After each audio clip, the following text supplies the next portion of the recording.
Imagine for a second, just picture stepping back and looking at the entire global economy all at once, like every single industry. Right, just the whole massive system. Yeah, exactly. Every skyscraper going up, every digital network being laid down, all the agricultural projects, the shipping routes. It is this staggering, incredibly complex web of human activity. Moving capital and resources at lightning speed. Exactly. And when we look at that massive engine of commerce, we tend to think of it as, well, a closed human system.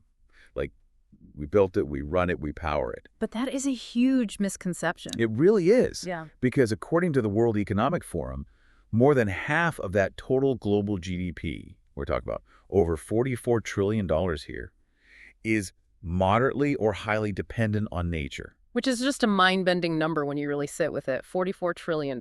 Right. It's not just slightly influenced by nature. It's actively operationally dependent on it. And that completely reframes how we have to look at the global market. I mean, when you hear a number like that, 44 trillion, it strips away this outdated romantic notion that nature is just, a nice backdrop for human activity. Or like just a moral issue for conservationists to worry about. Exactly. It's the literal physical foundation of the global economy. So if that foundation cracks, the economic structures built on top of it don't just wobble, they collapse. We're talking supply chain failures, uninsurable liabilities, entire industries just grinding to a halt. Okay, let's unpack this, because the core premise here is a massive paradigm shift in how we approach our professional lives. It really is a total shift in mindset. Historically, human projects have almost always operated on an extraction model, right? You need to build a city, you clear-cut a forest, you need power, you dam a river. It was always viewed as this inevitable, necessary trade-off for progress. Right. But today, we are doing a deep dive into an incredibly rigorous, framework-driven concept called net positive project management. It was developed by Dr. Rachid Ouache. And the frameworks in this document are incredibly dense, but so vital. They really are. So our mission for this deep dive is to decode the hard numbers behind this $44 trillion dependency. We want to outline the specific business risks that might be threatening your work right now, and then build a step-by-step action plan. Because the underlying premise is that projects today don't just have the power to restore the natural world. Doing so is actually a baseline requirement for economic survival now. What's fascinating here is the sheer scale of the paradox we're currently living in. Yeah, it's a huge paradox. Human activity, which is driven by this incredible engine of project management and industrial development, is actively eroding the very life support systems that we rely on. It's like we're dismantling the ship while we're sailing it. That's a great way to put it. For decades, business leaders and project managers could afford to be blind to their ecological dependencies, because the system seemed infinite. But we are officially moving out of that era. We are. And understanding this material isn't just about being environmentally conscious. Whether you are managing a local software rollout or a multi-billion-dollar infrastructure build, getting a handle on this is a shortcut to long-term resilience. It's about value creation. So if you're listening to this right now, I want you to mentally pull up your current project portfolio. Yeah, think about your daily professional life. Exactly. The resources you allocate, the timelines you manage. How heavily do you rely on invisible natural supply chains? Even if you sit in a high-rise office or you work entirely in the cloud, there's a physical reality to your work that touches the natural world. It always traces back to physical resources eventually. Always. But to really understand how to manage this risk, we first have to understand the sheer unprecedented scale of the threat facing these systems. And Dr. Ouache's framework uses some incredibly stark data to establish that baseline of urgency. The numbers are sobering. I mean, they really require us to look at the world through a deeply analytical lens. Let's start with the data from the Intergovernmental Science Policy Platform on Biodiversity and Ecosystem Services, or IPBES. Right. Their global assessment reveals that over 1 million species are currently at risk of extinction. 1 million. Just that is one of those numbers that is almost too large for the human brain to process effectively. It sounds like hyperbole, doesn't it? It sounds like something out of a speculative sci-fi novel. But this is rigorously peer-reviewed reality. It is. And to understand the mechanics of what that actually means, we have to look at the velocity of this change. IPBES data shows that current species extinction rates are 100 to 1,000 times higher than natural baseline rates. Okay, let's pause on that and drill down into the underlying mechanism here, because I think a lot of people hear the word extinction, they think, well, the dinosaurs went extinct. Right. Over 99% of all species that have ever lived are extinct. It is a natural biological mechanism. Exactly. So what exactly does a natural baseline rate mean? And why should a project manager care about a 1,000-time acceleration? That's exactly the kind of critical distinction we need to make here. Yes, extinction is a natural mechanism. The natural baseline rate, which is often called the background extinction rate, is the standard, extremely slow rate at which species naturally disappear over long geological epochs. So it's without human interference. Right. It's a slow turnover that makes room for evolutionary changes and adaptation. Let's look at it like a piece of heavy industrial machinery. Okay, I like this analogy. The baseline rate is the machine operating at its recommended cruising RPM. It's just humming along, processing inputs and outputs smoothly.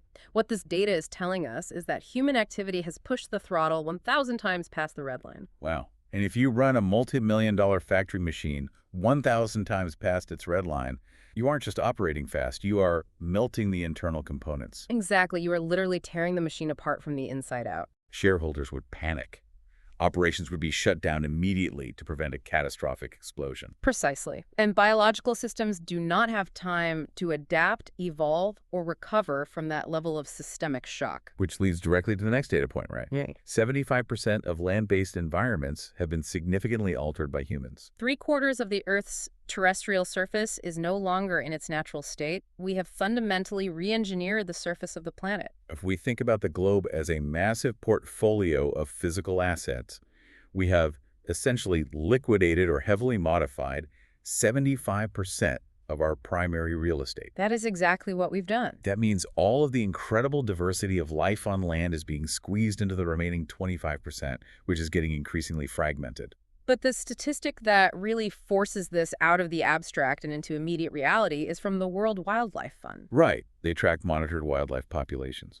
And they found an average 69% decline since 1970. The chronological marker of 1970 is what we really need to focus on there. Because 1970 is incredibly recent. It is. We are talking about a single human lifetime. In the span of roughly 50 years, the global economy has boomed, but it has been entirely subsidized by the liquidation of natural capital, resulting in more than 2/3 of monitored wildlife populations simply vanishing. It is a hollowing out of nature on a scale that is totally unprecedented in human history. Again, if a global corporation lost 69% of its operational assets in a few decades, the board of directors would be completely panicked. The CEO would be ousted. The stock would crater. Oh, absolutely. Yet, because this is our natural infrastructure, there's this massive cognitive disconnect. We just treat it as an externality. And that disconnect is the fundamental flaw in modern economic theory that Dr. Ouache's work addresses. Historically, economic systems have treated nature as an infinite free resource. Right, like if a manufacturing plant pollutes a river, the plant doesn't pay for the loss of the river's ecological function. Exactly. The business balance sheet looks highly profitable, while the biological balance sheet goes deep, deep into the red. But the reality is that biological debt is finally coming due. We are seeing it manifest in immediate operational challenges today. We really are. Consider the data from UN Water in 2023.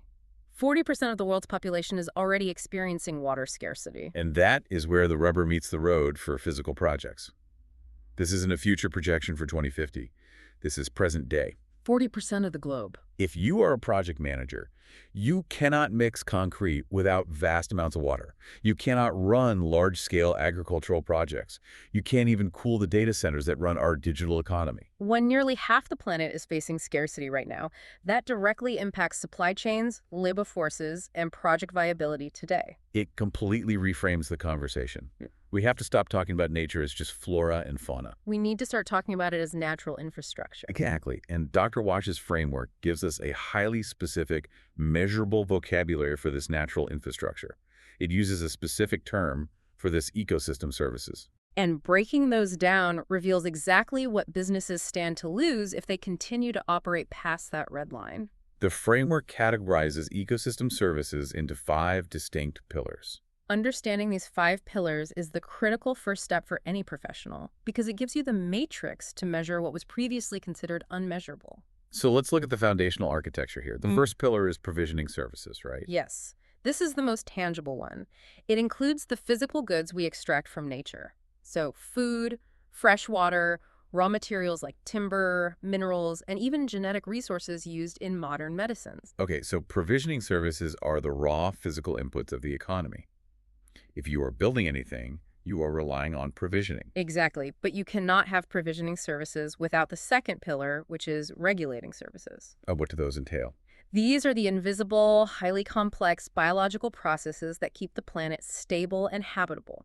It includes climate regulation, water purification, flood control, and pollination. Flood control is a massive one. Like if you're building a new transportation hub or a coastal development, the regulating service of a local wetland or reef is effectively acting as your primary risk mitigation strategy against catastrophic weather events. It's basically an uninvoiced insurance policy. That's a great way to put it. Then the third pillar is supporting services.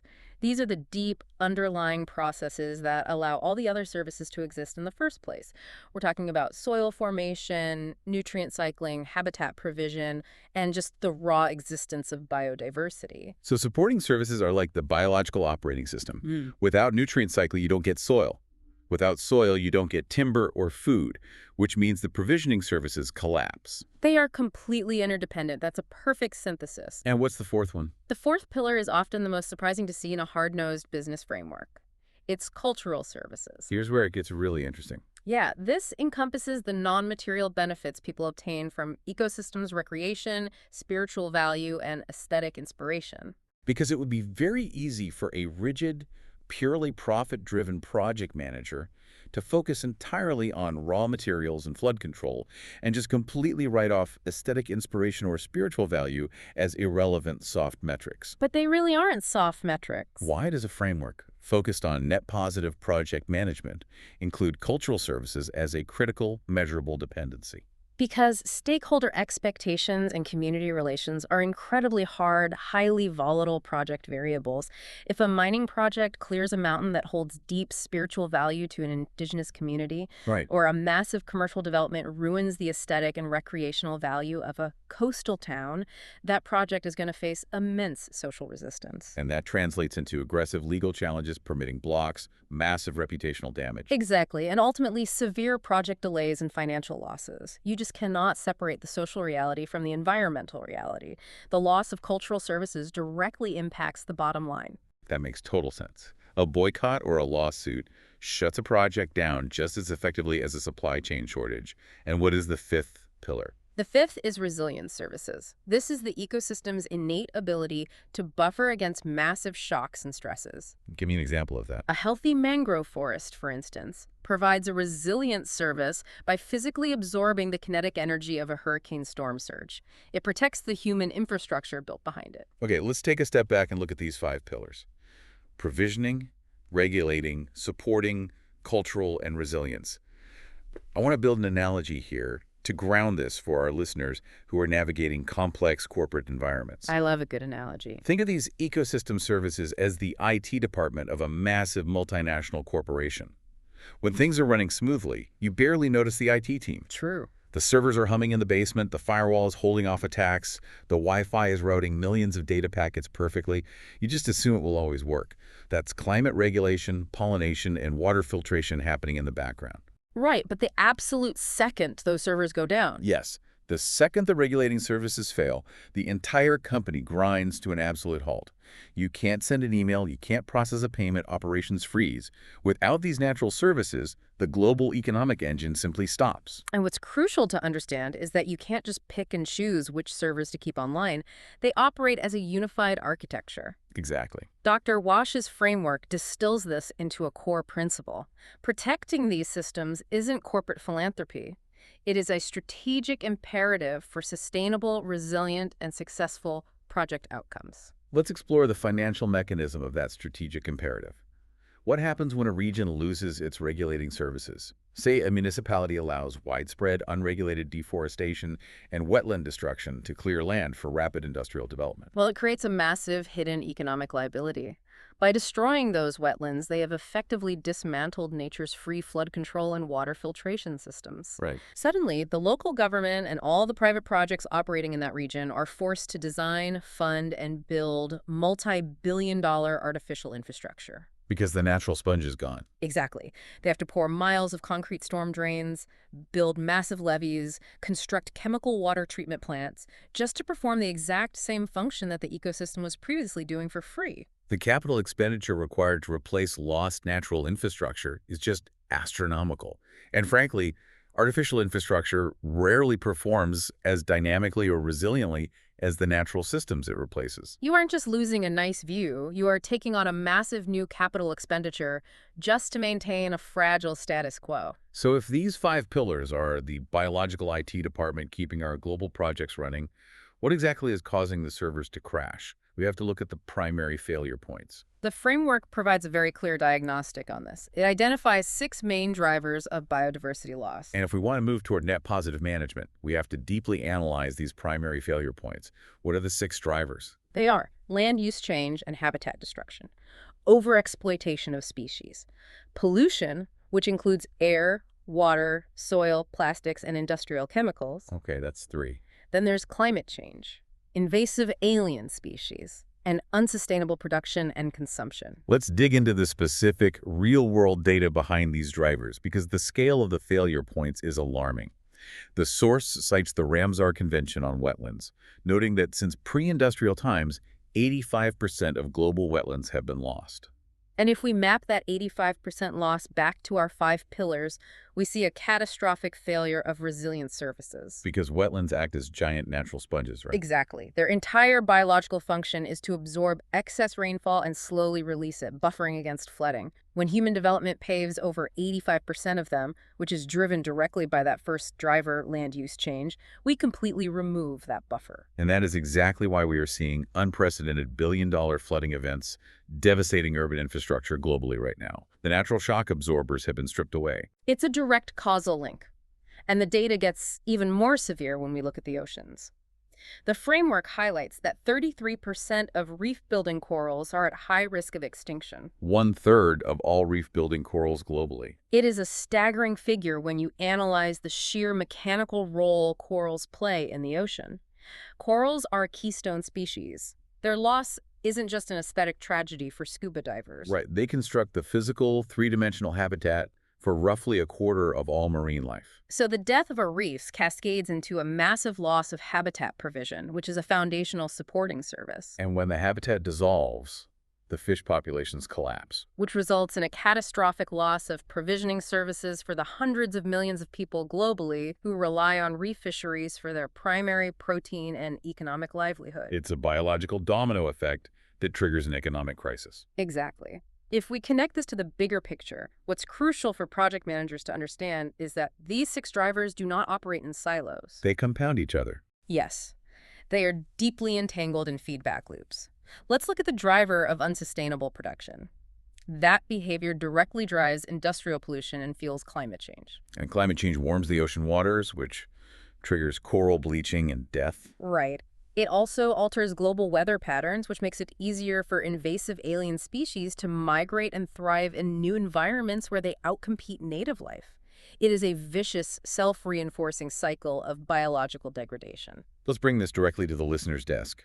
As a professional, looking at this list of 6 drivers is essentially looking at a master risk assessment matrix for your own industry. That's exactly how you should view it. You have to ask yourself right now, are your current projects inadvertently pushing on these failure points? Are you sourcing raw materials from suppliers that drive land use change? Is your manufacturing process generating unseen chemical pollution? Are your logistical supply chains heavily reliant on carbon-intensive transport? Because if your project is contributing to these drivers, your project is actively generating systemic risk that will eventually threaten its own viability. That is the exact mindset shift this framework demands. You can no longer externalize these drivers. The biological debt is compounding, and it is coming back to bite the hand that feeds it. Which brings us to the most critical pivot of this deep dive. Once we understand the sheer scale of the crisis and how these biological failure points operate, We have to translate them into the language that boardrooms, venture capitalists, and project stakeholders actually care about. We have to translate ecological loss into direct, calculable business risk. And Dr. Ouache's framework outlines highly specific categories of business and project risks. These are the tangible, measurable ways that the biodiversity crisis will manifest on a balance sheet. What are the categories? The risks include supply chain disruptions, regulatory and compliance risks, reputation and stakeholder expectations, project delays and cost overruns, loss of ecosystem services, which we've mapped out, and stranded assets and reduced value. Let's focus intensely on that last concept, stranded assets. It's a term heavily used in climate finance, but it might be new to some of our listeners in other sectors. Yeah. Can you break down the financial mechanics of a stranded asset? What does that actually look like on the ground? Absolutely. In financial and project management terms, a stranded asset is an investment, a physical property, or a piece of heavy equipment that unexpectedly loses its value or becomes a massive liability long before the end of its anticipated economic life cycle. So it's capital you've deployed that suddenly becomes worthless due to an external shift in the market or environment. So a historical example would be a company heavily investing in massive fleets of horse-drawn carriages right as the automobile was invented.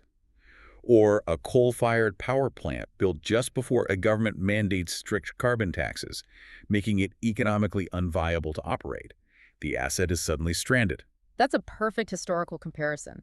Now let's apply that exact financial mechanic to the biodiversity data. Imagine a multi-million-dollar coastal resort project. Okay, coastal resort. The developers build it assuming the coastline will remain geologically stable for the next 50 years. But that stability relies entirely on the resilient services of a nearby offshore coral reef and an extensive local mangrove forest, which break the kinetic energy of ocean waves and prevent coastal erosion. Okay, I see where this is going. Now, due to industrial pollution and climate change, the reef dies and the mangroves are cleared for a nearby port expansion. The ecosystem services are lost. Suddenly, the resort is exposed directly to catastrophic storm surges and chronic, aggressive flooding. Exactly. The physical asset, the resort itself, becomes structurally compromised, uninsurable, and entirely unusable. It has become a stranded asset, losing all its value.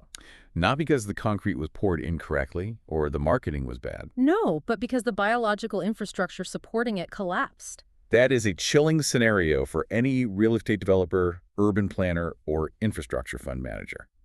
The natural buffer vanishes, and the asset is economically stranded. It happens faster than people think. Now, let's look at another category of risk: project delays and cost overruns. The framework links this very closely to regulatory and compliance risks. How exactly does the biological crisis translate into a project delay? Because as the ecological crisis becomes undeniable, governments, international bodies, and financial regulators are not just sitting idly by, they are tightening environmental regulations rapidly. Right. The laws are changing. If you design a large-scale project today using the environmental compliance standards of 2015, you're going to hit a massive regulatory wall by the time you reach the execution phase. Regulators will demand entirely new environmental impact assessments, new biodiversity mitigation strategies, and far more stringent permitting processes. And all of that friction translates directly into massive delays, legal fees, and huge cost overruns.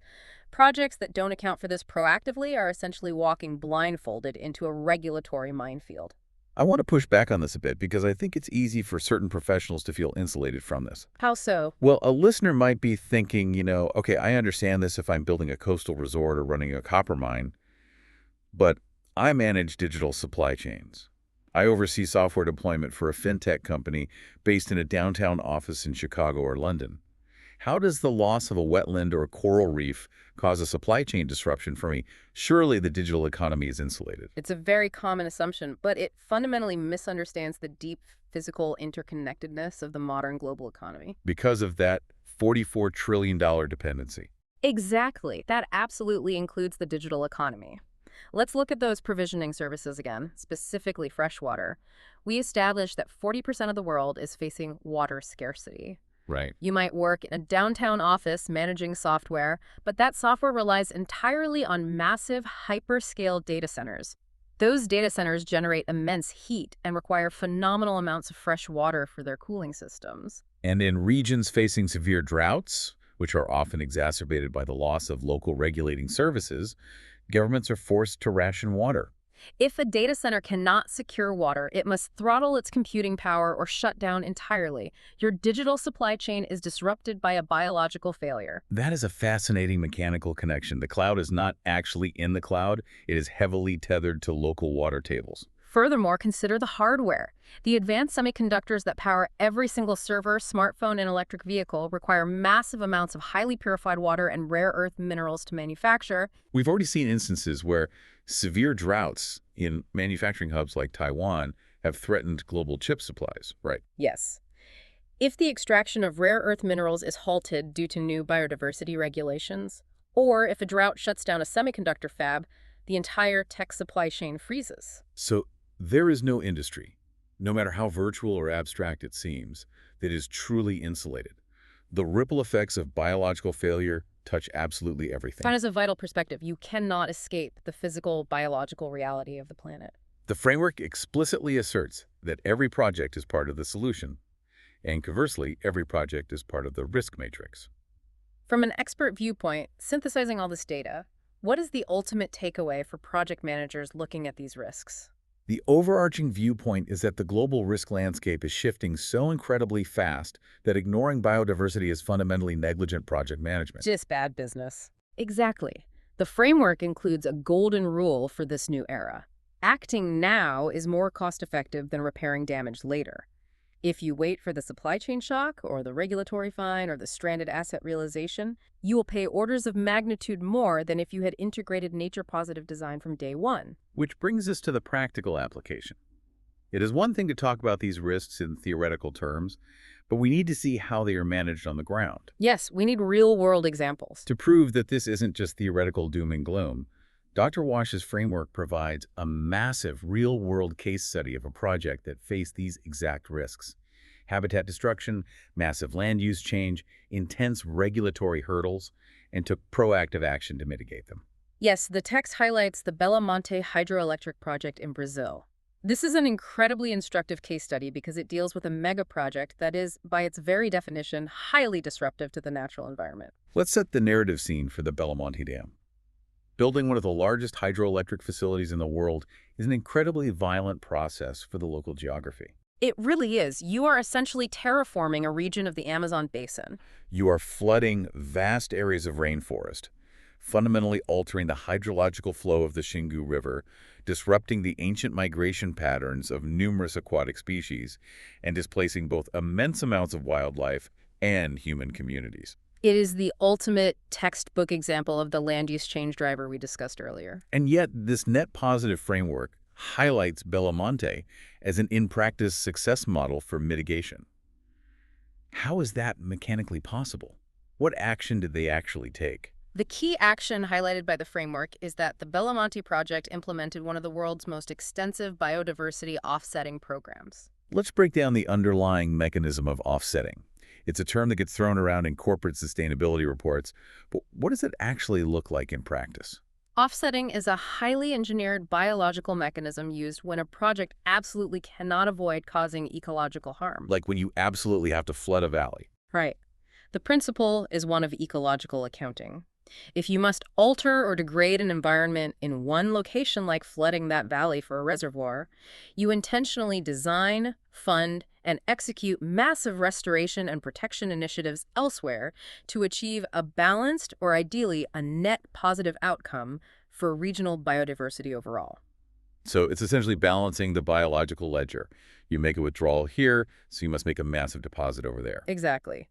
For Belo Monte, the text outlines the specific, granular components of their program. It wasn't just planting a few trees. What did they do? It included extensive, scientifically managed habitat restoration across degraded lands, the creation and perpetual funding of entirely new protected areas, and highly specific species conservation initiatives designed to protect the exact flora and fauna impacted by the dam's construction. The framework explicitly identifies a core lesson or success trait from this case study. It states, large projects can design and deliver measurable biodiversity outcomes when priorities are set early and resources allocated. Those two specific traits are everything. Let's dissect them. Setting priorities early and allocating resources. Those two traits are the entire difference between a successful net positive project and a catastrophic failure. How so? Well, priorities set early means that the biodiversity goals were not treated as an afterthought. They weren't a PR campaign launched during the late construction phase to quiet protests. They were baked into the design. Yes. The biological parameters were written into the core scope of the project during the initial feasibility and engineering design stages. And resources allocated means they didn't just draft a nice policy document, they put hard, significant capital behind it. The restoration and conservation efforts were funded as critical, non-negotiable project deliverables, with the same financial priority as pouring the concrete or installing the hydroelectric turbines. Exactly. This raises an important question, though, Go for it. because offsetting is highly controversial. We've seen numerous scandals recently with carbon credits where companies bought offsets that turned out to be completely worthless. Right, counting trees that were never planted, or protecting forests that were never actually in danger of being cut down. Exactly. So how does a framework like Dr. Ouache's ensure that a massive offsetting program like Bellamonte's isn't just an incredibly expensive corporate illusion, a sophisticated form of greenwashing? That is a vital challenge. And the risk of data manipulation in offsetting is very real. You avoid greenwashing by focusing obsessively on one word in that success trait: measurable. Measurable biodiversity outcomes. A true net positive framework requires rigorous third-party audited scientific metrics. You don't just say, we protected 10,000 hectares. You measure the baseline soil health before the project starts. You track the return of specific identified keystone species over a decade. You measure the parts per million improvement in downstream water quality. Exactly. And you audit those results continuously against the baseline data. That level of rigor requires intense, standardized framework integration, which is exactly what Dr. Ouache's methodology provides. That makes perfect sense. It has to be an auditable metric, not just a marketing claim. So if we distill the primary takeaway from the Billamonte case study for our listeners, whether they are launching a new software platform, managing a global marketing campaign, or overseeing a physical construction build, if you wait until the execution phase to think about your impact on natural infrastructure, it will inevitably become a massive cost overrun or a reputational disaster. But if you set the priority early in the planning phase and you allocate real capital and resources to it on day one, it transforms from a massive liability into a measurable, successful outcome. Exactly. It moves your project management from a reactive, defensive posture into a proactive, strategic posture. But that leads us to the most practical, logistical question of all. How exactly do you measure and integrate this? How does a mid-level project manager actually execute this on a Tuesday morning? Because they aren't ecologists. Right. And Dr. Ouache's document provides what he calls a framework crosswalk. It is effectively a Rosetta Stone, translating complex biological needs into the rigid, standardized professional frameworks that global organizations already use. This section is the absolute key to professional development in this space. It proves that you don't have to invent a new language or a new set of tools. The architecture already exists, you just have to know how to apply it. So what does this all mean? Let's walk through this crosswalk. It's a bit of an alphabet soup initially, but we are going to break down how each tool functions. Okay, let's... First, the framework aligns with the UN SDGs, the Sustainable Development Goals, specifically Goal 14, Life Below Water, and Goal 15, Life on Land. That provides the global macroeconomic target. We move to the ISO standards, the International Organization for Standardization. The crosswalk lists ISO 14001, ISO 4064, and ISO 26000. We need to zero in on the ISO standards because this is where the rubber meets the road for corporate compliance. ISO 14001 is the globally recognized standard for environmental management systems. It is not a suggestion. No, it is a very rigid, auditable framework used by millions of organizations. By linking biodiversity outcomes directly to ISO 14001, this framework is establishing that nature-positive actions can and absolutely must be audited with the exact same rigor as any other quality control process or safety protocol in your business. It takes it out of the sustainability department and puts it directly into core operational compliance. It certainly does. The crosswalk also points heavily to ESG factors, environmental, social, and governance.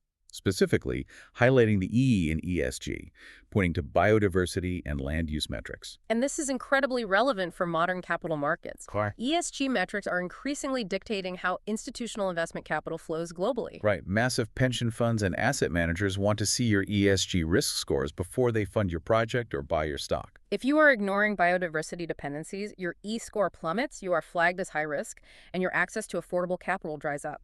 That is a massive financial lever. But the most specific, highly actionable tool in this crosswalk is the TNFD, the Task Force on Nature-Related Financial Disclosures. The framework provides the specific five-step methodology for TNFD, known by the acronym LEAPD: locate, evaluate, assess, prepare, disclose. Let's break this acronym down step by step, because this is effectively a master diagnostic tool for any business leader. Let's imagine a hypothetical mid-sized manufacturing company. How do they execute locate? Locate is the foundational mapping phase. It means determining exactly where your business operations and your entire upstream and downstream supply chains physically intersect with nature. So putting pins on a map. Exactly. For our manufacturing company, it means asking, where exactly are our factories located? What specific watershed do they draw from? Where are the raw materials, the metals, the plastics, the agricultural inputs originating? Are any of these operations situated in highly sensitive ecological zones or water-stressed regions? Right. You cannot manage a physical risk if you don't know where it physically lives on a map. Okay, so you map the physical interface. Then we move to evaluate. Evaluate means analyzing the volume and severity of your dependencies and your impacts at those specific locations. It's about measuring the flow of resources. Like, how many million gallons of water is that specific factory drawing from that specific watershed? Exactly. What volume of industrial effluent is being outputted? Are you dependent on a specific pollinator for an agricultural input? You are quantifying the biological relationship. You measure the flow. Yeah. Then comes assess. Assess is where the magic happens for the boardroom. This is where you translate the biological evaluation into hard business risk. You assess the vulnerability. So what would happen if that specific watershed dries up next summer? Right. What is the daily financial cost of halting operations? What is the regulatory risk of a new pollution tax in that region? You are taking the biological data and turning it into a financial risk matrix. So assess makes it a business problem. Next is prepare. Preparation is the strategic operational response. Based on the severe risks you just assessed, what is your mitigation strategy? Are you implementing a massive offsetting program like Belamonte? Or are you radically diversifying your supply chain away from a water-stressed region? Are you redesigning your core product to use 50% less water in the manufacturing process? This is where you design the solution. And finally, the D, disclose. Disclose means transparently reporting all of this data, the locations, the evaluations, the severe risks, and your mitigation strategies to your stakeholders, your investors, and the public. It ensures accountability and signals to the market that you are actively managing your $44 trillion dependency. Locate, evaluate, assess, prepare, disclose. LEAPD. That is an incredibly elegant mechanical tool that any project team can start using today. And to bring it all home, the crosswalk maps all of this directly to traditional PMI Project Management Institute processes. Right. It explicitly links biodiversity to stakeholder management, scope, risk, and benefits realization. This is perhaps the most crucial conceptual leap for our listeners who are certified project managers. Scope and risk are the most fundamental, foundational terms in the profession. Every PM knows how to manage scope creep and how to build a risk register. What Dr. Ouache's framework is demanding is that project managers radically expand their definition of scope to include the natural environments they intersect with, and expand their definition of risk to include the loss of those invisible ecosystem services. When you look at this entire crosswalk, UN SDGs setting the goal, ISO providing the audit, ESG moving the capital, TNFD providing the diagnostic, and PMI executing the project, it unifies into a single, undeniable reality. There is no longer any excuse for a project manager to say, we don't have a methodology for this. The tools are fully built and integrated across every single professional discipline. Exactly. And if we want to predict future industry trends based on this convergence of frameworks, seeing ISO standards and TNFD aligning seamlessly with ESG and PMI indicates a massive tectonic shift in global commerce. It's happening fast. Very fast. Within a very short time frame, we are talking the next 3 to 5 years, transparency and nature-positive reporting are not going to be optional best practices or nice-to-have sustainability initiatives. They are rapidly becoming the mandatory baseline for legal compliance, securing insurance, and meeting stakeholder expectations. If you don't master these frameworks now, your professional skill set will become obsolete. That is a stark, necessary warning. The professional landscape is shifting under our feet. Now, frameworks are excellent for organizational structures, but we want to make this as intensely personal and actionable as possible for you, the listener. Let's get down to daily habits. What is the step-by-step action plan for the individual navigating their own daily projects? How do you actually become what this framework calls nature positive. The framework provides a very clear what can we do roadmap for individuals and teams. But before we get to the steps, the key takeaway to burn into your memory is the core definition. Which is? Nature-positive projects avoid harm, they restore ecosystems, and they create long-term value. It is a unified three-part mandate. The roadmap lists 8 specific actions. Protect what remains. Restore what is degraded. Use nature wisely. Design with nature.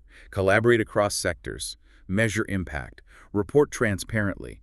And leave nature better. It is a comprehensive philosophy. It is, but let's distill that down. I want to Okay. give our listeners 3 specific, highly practical ways they can apply these ideas to their daily habits starting tomorrow. Let's do it. The first major application is rooted in the concept, design with nature. Okay, what does that look like? This means fundamentally changing how you approach the initial planning phase of any project. Instead of relying solely on heavy engineering and brute force technology, look for ways that natural systems can literally do the work for you. We call this biomimicry, or nature-based solutions. Give me a concrete example. For example, if you are managing a new architectural build, don't just default to installing massive energy-hungry HVAC systems. Design the building's orientation to maximize natural light and natural thermal ventilation. If you are doing site planning for a corporate campus, use natural bioswales and engineered wetlands for stormwater drainage instead of piping millions of gallons of runoff into concrete municipal sewers. Let the regulating ecosystem services work for the project rather than fighting against them. I love that. It's about working with the grain of nature, utilizing the free biological IT department we talked about earlier. What is the second way a professional can apply this? The second application is collaborate across sectors. The biggest mistake a project manager can make in this new era is trying to solve ecological problems in a professional silo. Because you're a project manager, not a marine biologist or a hydrologist. Exactly. You have to bring in the environmental consultants, the biological experts, and critically, the local community stakeholders extremely early in the process. This ties directly back to the Belamonte success trait, early priority setting. If you bring the ecological experts in during the initial feasibility phase, they can identify the risks, help you utilize the TNFD framework, and find opportunities before any capital is deployed. If you wait and bring them in at the end of the project, they are just writing an autopsy report for your compliance failure. That is a brilliant distinction.